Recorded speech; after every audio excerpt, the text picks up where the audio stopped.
Les decía que iba a hablar algo del compendio. El compendio de la doctrina social de la Iglesia es un documento precioso, relativamente nuevo, es del 2 de abril del 2004, lo comenzó nuestro queridísimo cardenal Francisco Javier Núñez Bantuán, a pedido del Papa Juan Pablo II, y lo que hace es recoger justamente las enseñanzas de la Iglesia, que estaban, por decirlo de alguna manera, en distintos documentos, fundamentalmente encíclicas, pero de alguna manera agruparlos, sintetizarlos, armonizarlos y poner todos los temas con un orden, ¿no?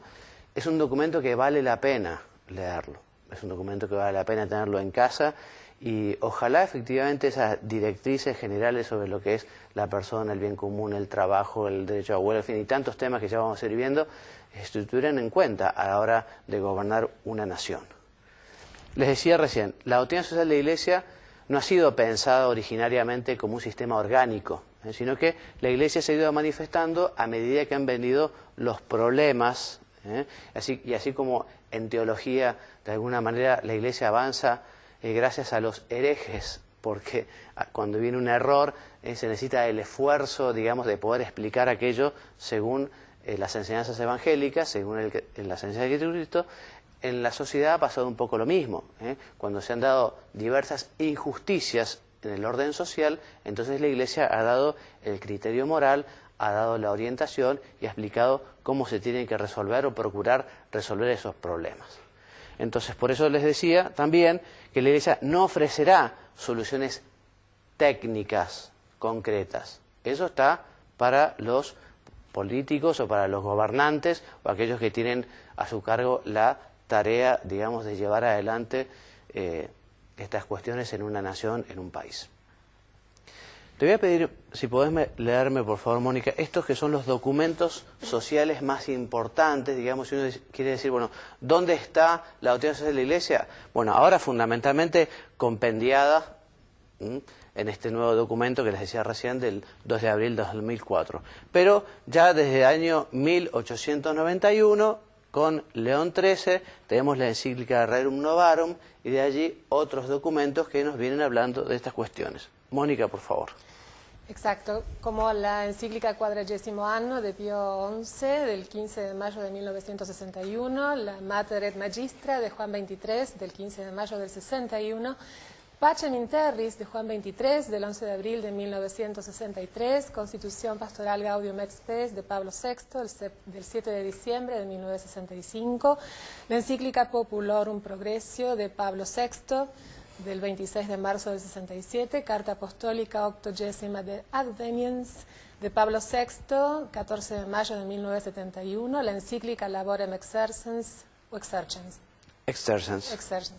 de Juan Pablo II, 14 de septiembre de 1981, la encíclica Solicitudo Reis Socialis de Juan Pablo II, 30 de diciembre de 1987, la encíclica Centesimus Annus de Juan Pablo II del 1 de mayo de 1991, y el compendio de la sí, quizá habría que nombrar también al Catecismo de la Iglesia Católica, que este Catecismo de Juan Pablo II también recoge una síntesis muy importante sobre las cuestiones fundamentales que se refieren a la doctrina social.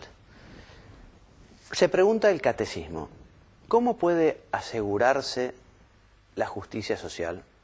Y responde con estos argumentos. Nos dice que la sociedad asegura la justicia social cuando, primero, respeta la dignidad y los derechos de cada persona.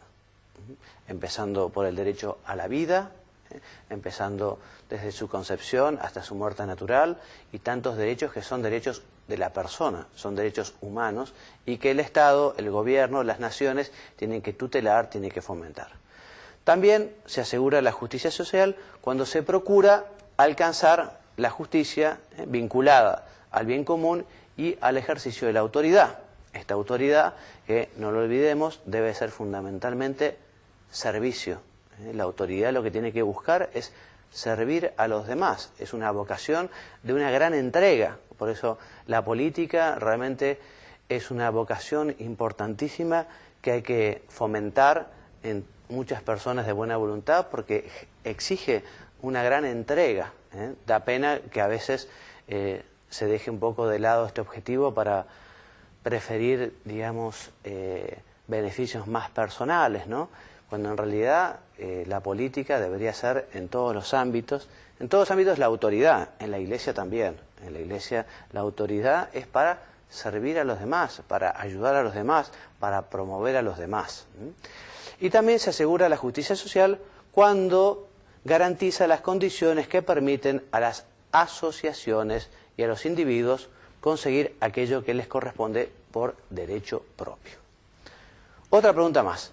¿Y qué se opone a la doctrina social de la Iglesia? Te agradecería, Mónica, si puedes leer, por favor. Se oponen los sistemas económicos y sociales que sacrifican los derechos fundamentales de las personas o que hacen del lucro su regla exclusiva y fin último, o como las ideologías asociadas al comunismo u otras formas ateas y totalitarias del socialismo. Y también rechaza el capitalismo cuando es individualista y da primacía absoluta a las leyes del mercado sobre el trabajo humano. Esto es muy claro, ¿no? Porque efectivamente estas ideologías, el Papa habla muchas veces de estas ideologías del mal, lejos de favorecer al hombre, lo perjudican. Bueno, algunos temas de interés de la doctrina social de la Iglesia, que esto les puede ayudar porque, como verán, los temas son bastante variados, ¿no? Todos tienen que ver justamente con la promoción de la persona. Y vamos a ir leyendo uno a uno, así la lista no es demasiado cansadora para vos. Yo leo el primero, dice entonces, la doctrina social de la Iglesia se ocupa, entre otras cosas, de la antropología cristiana. De los derechos humanos. Del bien común. Solidaridad y subsidiariedad. También del destino universal de los bienes. De la propiedad privada. De la propiedad pública. Trabajos y salarios. El derecho a huelga. Sindicatos. La política y los políticos. Compromiso sociopolítico de los cristianos. Le interesa a la doctrina social de la Iglesia la comunidad internacional. La violencia social. La cuestión de la fe cristiana relacionada con la cultura. Los medios de comunicación social. Y la ecología, como también nos está hablando mucho el Papa últimamente. Decíamos entonces que el hombre vive en sociedad, vive en comunidad, por naturaleza, por vocación, tiene esta dimensión social, y por eso también él tiene que vincularse a la sociedad. En primer lugar está vinculado con las personas que tienen de modo más cercano, su familia, el ámbito laboral, el barrio, pero esa vinculación tiene que llevarle también, o le lleva directamente, a ciertas obligaciones o a ciertos compromisos. Los ciudadanos deben tomar parte activa en la vida pública en la medida en que les sea posible. Sería un pensamiento muy individualista o egoísta decir, bueno, yo no me quiero complicar la vida, ¿para qué me voy a meter en estos temas que tienen que ver con la cuestión pública? Es tan difícil, es tan arduo, en fin. Quien tenga esta vocación, quien lo pueda hacer, quien sienta el llamado, que no se excuse, porque sea difícil. Porque justamente porque es difícil hace falta poner allí también la cruz de Cristo. La cruz de Cristo tiene que estar en la cumbre de todas las actividades humanas, en la política, en la cultura, en la educación, en el deporte, que efectivamente el Evangelio, que está íntimamente ligada a esa dignidad de la persona humana y que propone todo lo bueno del hombre, bueno, donde haya un cristiano tendría que estar Cristo allí, ¿no?